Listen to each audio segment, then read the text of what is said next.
We all know between 2007 and 2009, the Melbourne Storm broke the NRL salary cap, causing their 07 and 09 title wins against Manly and Para to be stripped. What happened in 2008? During this time, they still broken the cap, and as said before, won 2 grand finals.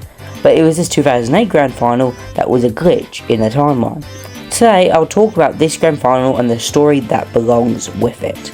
So, let's begin. The 2008 NRL Grand Final is remembered as one of the most one-sided deciders in rugby league history. A night that was meant to crown a champion, but instead became infamous for its sheer brutality and what would be later revealed off the field. On Grand Final day, Manly entered as the in-form team.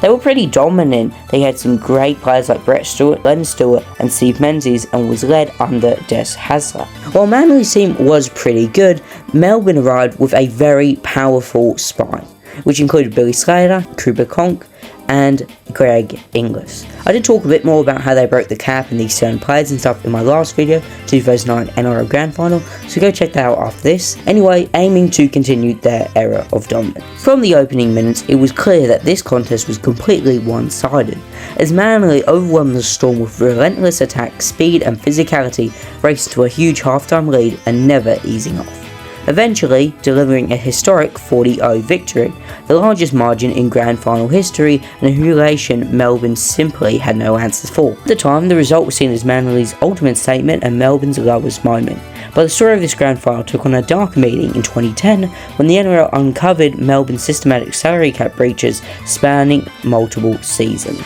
leading to the Storm being stripped of their 2007 and 2009 premierships and have their 2008 minor premiership removed, permanently tainting the era and reframing the 2008 decider as not just a sporting demolition, but as part of one of the biggest scandals the game has ever seen. In the intro, I mentioned it was like a glitch in the timeline. See, Melbourne was so dominant, giving no teams a chance, but going on to lose like this in the grand final is crazy. It shows that even with them breaking the cap and cheating to win premierships, eventually justice comes around.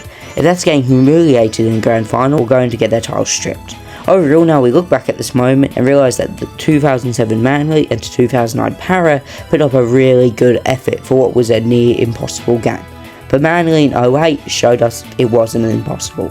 Thanks for watching, consider subscribing on the road to 1k. Have a great day guys, see ya.